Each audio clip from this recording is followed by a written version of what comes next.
Yo, what is going on, guys? J.Yumeko here, and today we're back with some more The Letter. Last time we left off, I believe we had a little run-in with a very creepy girl in the park, but as of right now, we're not sure if they're just hallucinations or if there's something a lot more real. But without further ado, let's jump right on back into it. At this hour, the streets are once again busy with people heading home after a hard day's work. Little of the bustle matters to them as they step out onto the crowded walkway, however. Ash, especially. There's only his goal in his mind, and I'd wager there's nothing I can do to stop him at this point. He's probably decided on it long before they made the decision to drop by. But despite this, Isabella lags behind. A worried crease is back on her forehead as she watches Ash leave to get to his car. Something wrong, Bella? No, Actually, can you check on Becca for me after this? I really didn't get the chance to tell her where I'm heading off to. Tell her I'm okay, and where. No, just that. That's all. You sure I should skip out on that part? If she finds out about this, she'll be angry. I don't really want to deal with angry Rebecca. It sounds like it gives me a stomachache just thinking about it. Neither do I, but I'll handle it if she gets mad. Just make sure she's safe and tell her to be careful. You too. Take care of yourself. Almost abruptly, she pauses, the gaze in her eyes hardening as she lapses into another one of those long, distant silences from earlier. This ain't just because of the whole fiasco with the letter anymore. I don't know what happened to Rose to you. I don't want what happened to Rose to happen to you guys as well. This one cut deeper. Before I can ask about it, Ashton returns, casually swinging his car keys in one hand and gestures at Isabella. Come on, we don't have much time. Shirley's waiting. Who's sure? Oh, right. Don't answer that. I don't want to hear about it, you huge dork. Says the person who gave her stuffed toys names. Batcat? Really? It's cute. Yours is just weird. I'll see you later, Zach. She spares me another smile, and as I watch her walk off, only now did it occur to me that none of those she gave today ever did reach his eyes. I make a grab for the back of Ash's parka. He staggers briefly before correcting himself and shooting me a confused stare. Is she alright? Huh? What? Who's okay? Isabella. She's been, I don't know, out of it today? Did something happen earlier? The scowl on his face says it all. She's actually been like that this morning. I'll ask, but just do me a favor and watch over her. We have no idea what we're dealing with. I don't know what happened to her since the last time I saw her, but from how she's been doing today, whatever it is seems like a pretty big deal. Wait, you didn't annoy her again, did you? Because I swear to God, if you did, you've got another thing coming for you. What? No, why would I? Just so you know, I already apologized for the one at the movie house. Granted, she deserved more than an apology, but I meant it that time. I'm just asking. I'll take your word for it, but if you can find out what's bothering her, that'd be nice. Honestly, I don't think it's the letter this time. I'll see what I can do. And make sure you keep yourselves out of harm's way, alright? Yeah, you too. Don't do anything reckless again. Reckless, no. But I can't make you the promise that I won't do anything. After seeing that, there's no way in hell that I'm going to pretend there ain't a problem when there is. This is a really big one, and I'll be damned if I let anything happen to you guys while I sit here. I'm done running when things get tough. He's about to argue for a moment, but... Look, bro, if things ain't good, I'll be the first one out. But allow me this one thing, alright? Just this one time. If it doesn't work out, you'll be the first one to know. You can laugh then, or berate me all you want. But please don't ask me to step aside like I'm incapable of doing anything to help. I've no idea if it is the look on my face or the tone of my voice. Ultimately, although his mouth presses into a thin line, he nods. Alright, stay safe, Zach. When he stumbles into the sidewalk and allows the afternoon crowd to swallow him whole, I like to think the tiny gleam in his eyes is the closest we can get to optimism in this situation. Whether that alone will be enough to give me a peaceful sleep tonight remains to be said.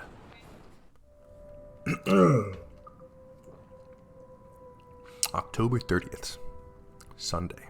We're getting close to the Halloween. Night falls, and despite my best attempts, sleep continues to elude me. With her image still stuck in my head, flashing every few moments, it catches me off guard.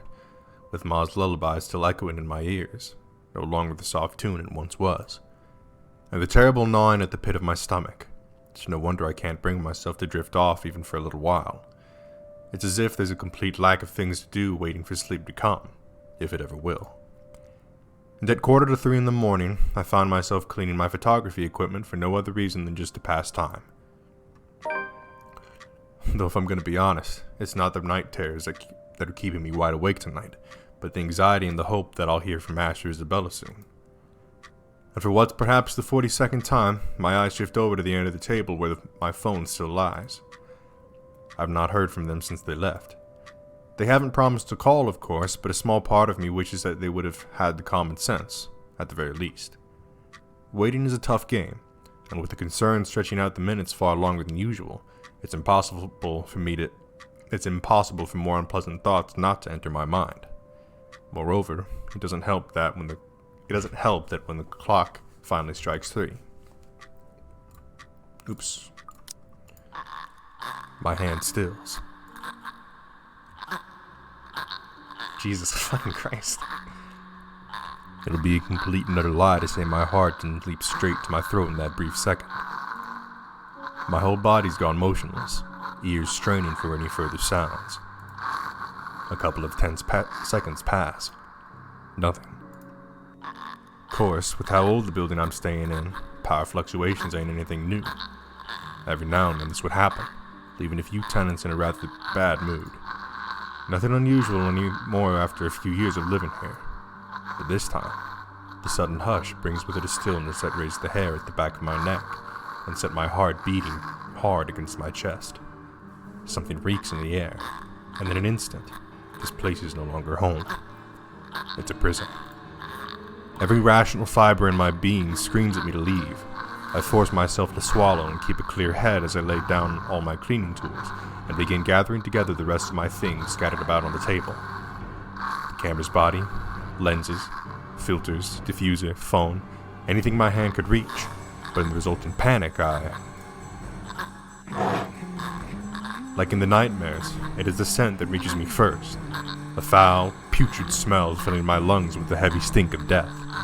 My fingers clamp tightly to the camera, holding it closer to my body as if the tiny thing would provide enough protection to whatever is with me in the room. It won't. But it's the only comfort I have. And knowing that whoever she is, she'd once been human. Perhaps not all of it is gone. Perhaps some of it is still there. Hello? I know you're there. What do you want? Something moves behind me.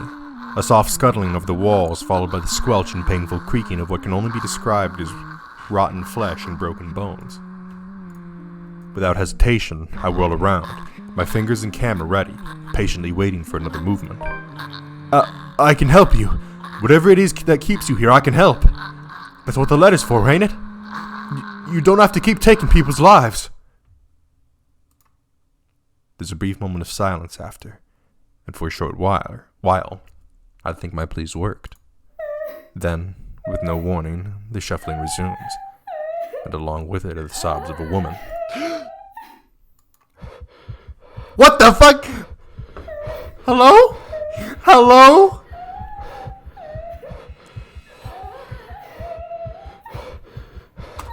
Oh! Jesus! Oh my God!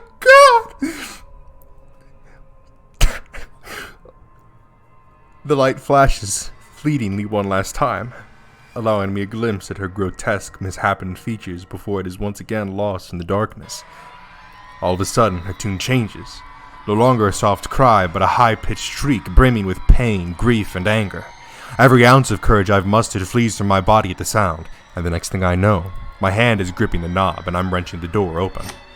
Her wails follow me as I flee into the night. Pacing has always been more of Ashton's thing than mine. When I want to think, I sit and let the minutes tick by until an idea comes to my mind or my pulse settles down. And yet, dried leaves and twigs cracking under my shoes as I make another pass at them. Terror is too mild to describe what this is, and there's no way in hell I'm going back. Whatever she is, pleading won't work. The moment we saw that letter, she's been after us. But I can't run. Not this time. Nearly 2 hours have gone by since I left the comfort of my room for the solitude of the park. 2 excruciating hours since I've started making calls. No one's answering. Not even Rebecca, who's always kept her phone line open in case other people need her. Or Isabella, who frequently checks hers for any messages and readily responds as soon as she can afford. It doesn't help that Ash hasn't said a word where he went off to as well. Damn it, I knew I should have asked him before he left. Knowing him, he could be anywhere. But there's really only one place he'll likely be at this time. The sun has already peaked over the horizon when I make it to the mansion. I have no idea what I'm expecting to see when I got there. There's Ashton, first and foremost. A part of me wishes my assumptions are correct and he's really somewhere close by on a stakeout. But I've never been the lucky sort when it comes to that kind of guessing. And even after I've made a round of the immediate vicinity, I can find neither hide nor hair of him. Calling him does no good either, considering how awful the signal is here. He can't be too far if he's really here, but if he is, he would have already noticed me by now. Instead, there's only silence. The kind too quiet to find any sort of comfort in. Even the trees seem to have fallen asleep with the rest of the mansion, oblivious to what's happening around it. A small island of stillness in the otherwise fast-paced world. No wonder the whole of Anselm feels at odds with the rest of Luxembourg. While the city's alive, growing every minute, breathing every second, and pulsating with life, the village remains unmoving, unchanged. It's not surprising that the legend still lives up to this day, and why she's still here, walking its hollowed halls. And beyond me, the mansion looms ominously. But now ain't the time for fear. Even if Ashton isn't here, I've still got to let the Wrights know what I've seen, what's in their home. Oh, wait! So is he gonna run into, is he gonna run into Hannah now? Because if he runs into Hannah, then we might finally see if she's actually possessed or not, which I think it's pretty obvious she's possessed, but let's see. And whatever grievance Ash has with them, it doesn't matter. There might be grounds for imprisonment, but they don't deserve a brutal death at the hands of one malicious spirit. And I'm sure Isabella would want the same thing. I head straight for their door without a second thought. It takes a few rings, the sound loud above the foreboding stillness, before I hear footsteps on the other side. I don't know who this is. Gordon Bennett. Only a Nancy would knock at such an ungodly hour. I'm guessing it's Hannah. Yeah. Where's that damn butler when I need him? Maybe it's Luke. It is. Before long, the door swings widely open, with Mr. Luke Wright standing behind it, seething with a complete understatement. Seething would be a complete understatement to describe him. Like this, I've got no doubt why Ash would find him a suspect. You! How the hell did you get in here? What in 7 hells do you want? It's bloody 6 in the morning. Listen, sir, I know this ain't a good time. No, it's not a good time. Did you even check the clock before coming here? I bet you didn't. Unlike you, the ones living in this house need to sleep. Come back when people are actually awake, or I'll call security on you. Fuck. Security. Before I can get a word in, he slams the door to my face and bolts it shut with much finality. Wait, sir, you've got to hear me out. You're both in danger if you stay here. Have you seen the news lately? Everything's not a coincidence. Only silence answers me. Maybe if it was Miss Wright. Oh, who am I kidding? There are limits to how far a person will believe in you. Then again, I didn't believe Isabella when she warned us, and now I'm here, desperately trying to save people, even if I'm aware it's completely out of my own capacity to do so. Is this what they call karma? If so, this is one horrible way of turning things around. Taking people's lives, playing with people's fears, making them feel useless. You're around, ain't you? You're here, inside this house. Listening, watching, or whatever it is that you spirits do. What did they do to you? I can help you, you know? If it'll let you move on, I'll gladly do so. You don't have to kill anyone. Nothing. I don't even know who I'm talking to, or if a sane person is supposed to be doing that. The only thing I got after is a feeling of foolishness washing over me. Or perhaps this is just me losing my mind. Out of other options and any other ideas, I let my hand slide off the door's surface and fall listlessly to my sides. I can go back to Luxburn, try to find the others, try to get out of this mess with them, or let them know how much in deep shit we all are. Both sound good. Either way, my loitering here ain't helping at all. I let the quietness calm me for a few moments before standing up and heading out to fetch my bike. It's quite a distance to Luxburn, but if I hurry, I'll reach it in maybe... Oh? The rustling stops as soon as I turn around and strain my ears for any other movement around me. Yo, Ash! You there? No answer.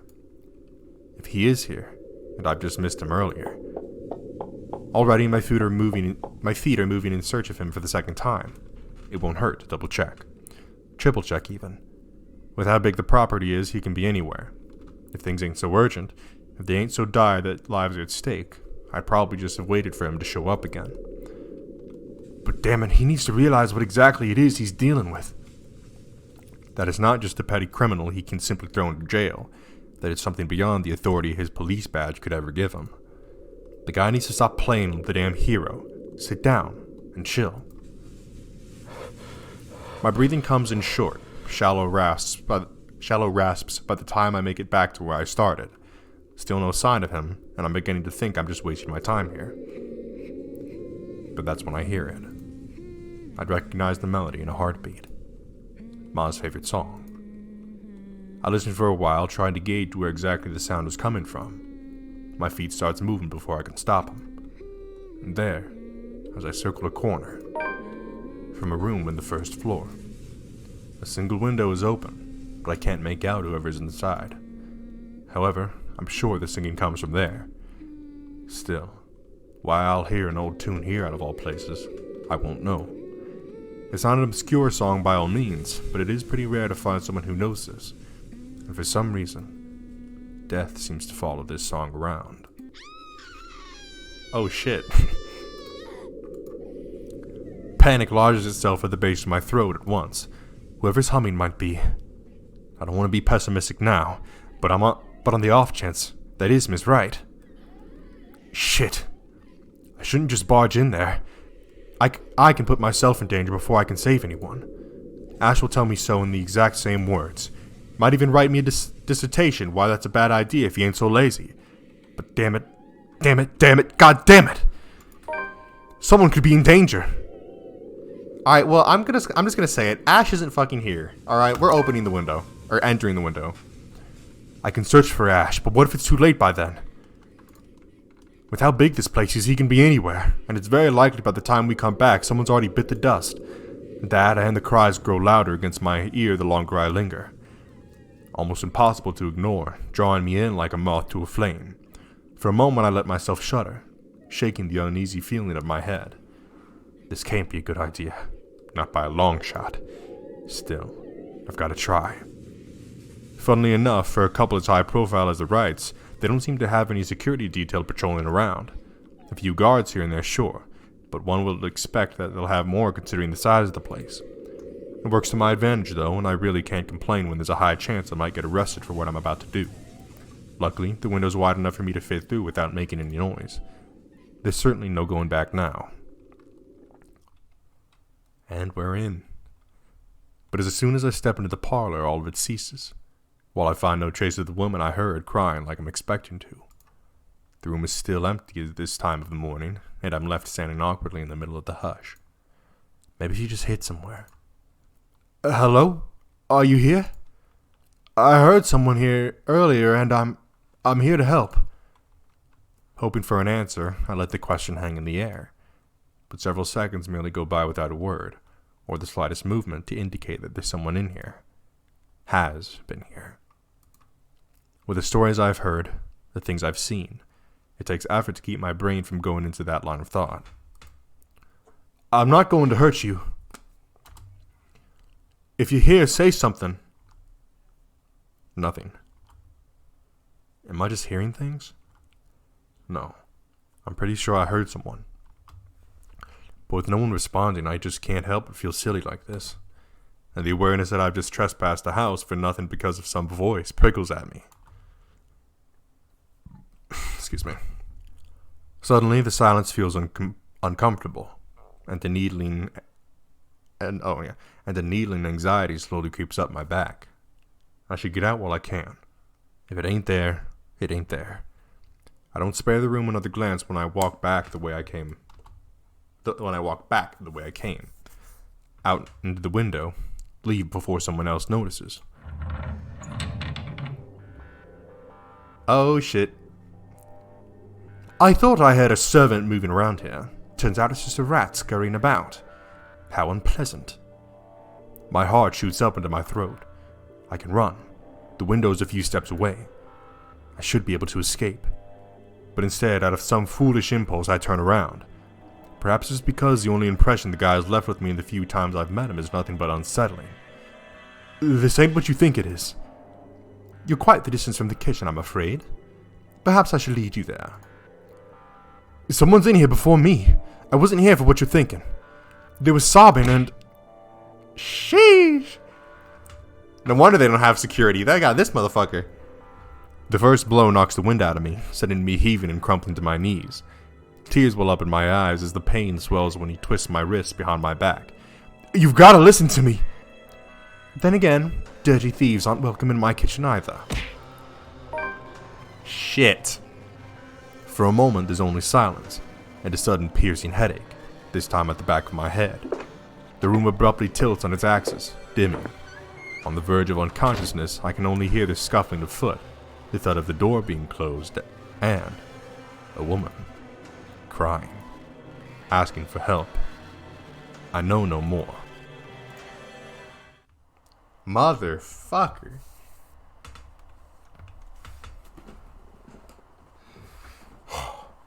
Oh, do we leave it or do we pick it up?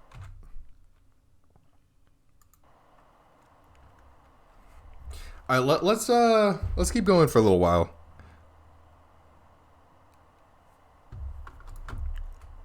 The pain is the worst when I come to. A sharp, piercing ache somewhere at the back of my head, begging to be noticed. But it's nothing I can't handle. Blearily, I open my eyes, expecting to be greeted by sunlight. However, the walls that welcome me are unfamiliar. Oh, I just got an achievement. Curiosity killed the cat, huh?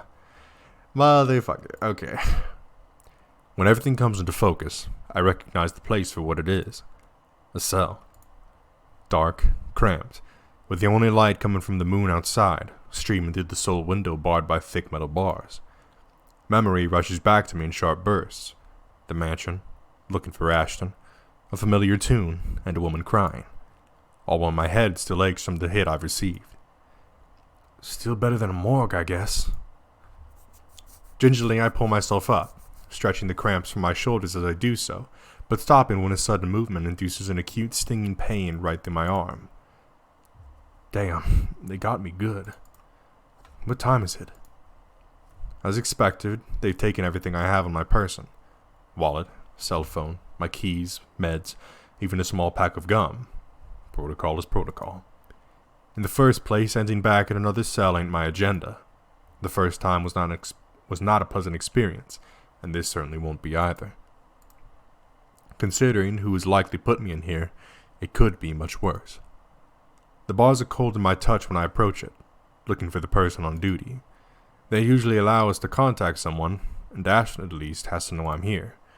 He'll be pissed, that I'm quite sure of, but he's the only one who can help me prove my innocence and get me out. However much I don't want to rely on him for this. Yeah, but I mean, like, when you've literally broken into somebody's house, it's kind of hard to prove your innocence in that one. It's like, oh yeah, I heard sobbing. You have no proof of that. The hallway in front of the cell is empty, but voices float through from further in. likely the poor officers assigned to late-night duty. Judging from the snippets of conversation I catch, today's topic over a snack is that moron who thought it's wise to cross the rights. They used other names too, most of which I'll like to have words with them about in the future. But really, I'm in no position right now. Excuse me, anyone? Silence. Excuse me, I need to make a... Blood freezes in my veins and my grip on the bar tightens. I don't dare turn. Because more than the haunting melody, I'm afraid of what I'll see. Of who's singing Ma's lovely lullaby. A death song. That's what it is now. But I guess that is what it has always been. If this is the end's calling, I prefer that it's not her vicious smile that I see last. Okay. Oh, Zach, sweetie, don't you love this song? Oh no, it's Hannah! Oh, fuck! Oh no, she's possessed as shit. She's possessed as fuck. My head snaps up in surprise and I swivel to see Miss Wright. Miss Wright of all people, sitting on the cot. Her smile as easy and sweet as ever. Miss Wright? What are you... How did you... I jostle the cell door to check. A prison break is the last thing on my mind, of course, but her presence here begs for a lot of puzzling questions to be answered. Locked tight. Was I just too groggy earlier that I didn't notice her? Don't be surprised, darling. Money and power can get you anything. She has a point. Out of all people, she knows more than anyone how to play that game in the world. Yet to hear it straight out of her, it's like talking to a different person. I don't bring this up, however. Perhaps she's just having a bad day or a tiff with her husband. After the incident the other day at their party. Well, I don't gossip, but it won't be surprising. Anyone can say the strangest things when in a bad mood. Still and all. You ain't supposed to be here, Miss Wright. Why ever not? Isn't it comfortable here? Well, it is, kinda. But you're not supposed to be here on this side of the cell. Besides, it's too early, or too late for a visit. This is beyond the scheduled hours. I don't know why I've all of a sudden given him a country voice, country accent. Oh, I'm sure Chief Inspector Lee wouldn't mind a little chit-chat between friends. Besides, his prison office is just snoring in the break room. She brushes off a lock of hair from her shoulders, stands up, and meanders around the length of the cell for whatever space it would allow. As if this is just a simple stroll in the park, making a show of checking every scratch the past occupants of the room has left on its walls. Nevertheless, I try to make myself small against the corner. Any closer, and we'll be crossing each other's personal spaces. Frankly, that's more than I'm comfortable with. Be that as it may, they have cameras here too. How are you going to explain when they check? That doesn't matter, dear. It does. Your popularity ain't going to give you any kind of immunity from the law. I appreciate the visit, but I'd rather not see you get into trouble. I guess he has an accent now. It makes her stop. But just as I'm starting to think that I've finally reasoned with her. You don't want to get out of here? Of course I do, but you don't have... But you don't have to do anything. It's my fault. I'll find a way out of this mess. You did bring it to yourself. This really is just a misunderstanding, Hannah. I didn't mean to trespass. If you'll just listen to the whole story, you'll know I didn't mean to do it. I'm really disappointed in you. I look straight at her, the sudden change of her tone, checking for any signs if I've upset her with what I did. Of course she would be. She has every right to. After all that talk, the little attempts to build a friendship, here I went and broke into another person's house. Her home. On so many levels, beyond any kind of friendship, it's still wrong. Her anger doesn't come as I'm expecting it to, however. Instead, she smiles. A horrid little smile that I didn't think I'd ever see come from her. Breaking into our home, disturbing my love in his sleep. You've upset my prince, Zach. You've really upset him. Hannah? Panic swells in me, ripping up my spine. Irrational, I know, You shouldn't feel this way about anyone you know. But here I am, backing away, trying to keep an ample distance between the two of us. I'm afraid, wholly afraid of her. This ain't Hannah. The bars rattle as my shoulders hit it. A hindrance, not to freedom, but to safety. Has anyone ever told you how beautiful those eyes of yours are? My Nana. Occasionally my sister.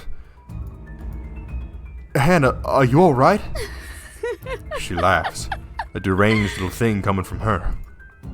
There's no cheer in it, no warmth, only spite. Makes me want to take them home, wrap them in those pretty ribbons I have in my vanity. I'm pretty sure my prince would love it. Don't you think, Zachary? A little gift from me? Stay away from me! She moves, in short, sudden bone-crunching twitches that are too painful for me to watch. I want to look away, but I can't. I'm screaming for help before I know it, jolting the bars with as much force as I could. Somebody! Get me out of here! Anyone, please! Bugger off! Some people are trying to get some sleep here. No, she's here. You've got to let me out. She's gonna kill me. Someone, she's... Oh, you poor thing. Don't you worry. You won't even feel the pain.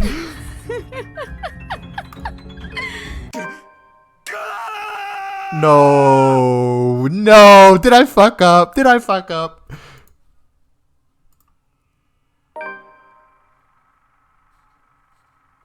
Oh shit. You've unlocked a memory fragment.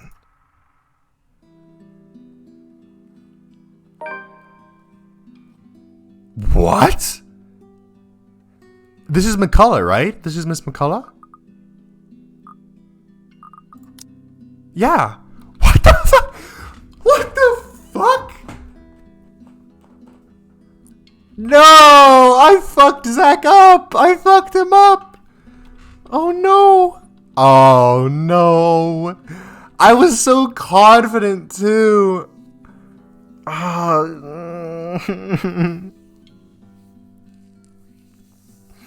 I didn't think that we were gonna like get knocked out and then have our eyes gouged out in a prison. Oh, motherfucker. Well, we gotta save here, unfortunately. As much as I fucking hate that I just fucked that up hard. Alright. we're gonna stick with that route. But damn, I fucking am pissed off at that. Alright, so Hannah is most fucking definitely possessed. That's not even like up for debate now, and she's hostile towards anybody and everybody. But here's my thing, right? In that memory fragment that we've unlocked, let me see if I can bring it up here. Alright, here we are. So, you've unlocked a memory fragment. So let's see, we have an unknown lady on the bed. And it looks like some very unsavory things are happening to her. And this is the girl that's in the portraits in the mansion. Oh, I got it. This is the ghost. This is our ghost right here. And this is the princess, I guess, I don't know, whoever lived in the mansion originally. This is her. So I guess that she must have been like tortured or something. Maybe it was a sister, a love rival, maid, any of those. All right, interesting. So yeah, that is what I wanted to. That's all I wanted to go over there. All right, well, okay. First off, that was fucking insane. I'm so sorry, Zach. I feel so bad for Zachary. I kind of fucked him over there. But it looks like, with that memory fragment at least, we're getting a little bit of the story here. So clearly the ghost has been wronged to a very serious degree. But yeah, we're moving on to Marianne now. And I'm interested to see how her story is going to end up playing out. Because it looks like she has a picture of what looks to be maybe a younger version of her with another girl. So I don't know. We're going to have to see. But we have not had a lot of interaction with her. Well, not too much at least. We've seen her here and there. But I think a sneaking suspicion tells me she's going to be my favorite character. But that's going to be it for me for this time. If you guys enjoyed, make sure to leave a like on the video and tell me in this comment section below what you would like to see me play next. If you enjoyed this video or any other videos or series on my channel, then I highly recommend that you hit the subscribe button and turn on post notifications so you'll be notified when a new one of those videos comes out. Anyways, that's it for me, and I'll see you in the next one.